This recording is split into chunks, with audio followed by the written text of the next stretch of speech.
పెళ్ళైన 10 ఏళ్లలో ఏ రోజు కూడా నా శ్రీమతి నన్ను ఏది కోరిక అడగలేదు.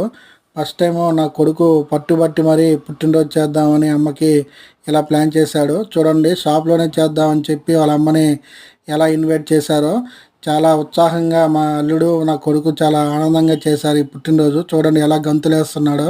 వాళ్ళ అమ్మ పుట్టినరోజు అందరికంటే కూడా అతనికే బాగా ఇష్టంగా ఉంది. తన ఆనందం, చిలిపి చేష్టలు చూసి మాకైతే ఎంతో నవ్వొచ్చింది.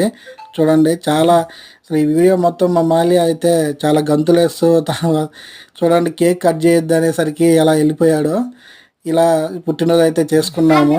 జీవితంలో మనం భార్యలకి మన నుంచి ఏదైనా సంతోషమైన కోరికలు ఇలాంటివి వీలైతే మనం ఇలా చేస్తే వాళ్ళు ఎంతో సంతోషిస్తారు. నేను ఎప్పుడు వ్యాపారంలో ఈ సంపాదన ఇలాంటి మొరటుగా ఉండి ఎప్పుడూ తన విషయంలో పట్టించుకోలేదు. నాకు సంబంధించి కాకపోయినా నా కొడుకు రూపంలో వాళ్ళ అమ్మకి మంచి ఇలా ట్రీట్ ఇవ్వడం అనేది నాకు చాలా ఆనందంగా ఉంది. మీరు కూడా ఇలా నెగ్లిజెన్సీ చేసే ఎవరైనా ఉంటే మీరు కూడా మారి ఇలా సంతోషపెట్టండి. జై హింద్.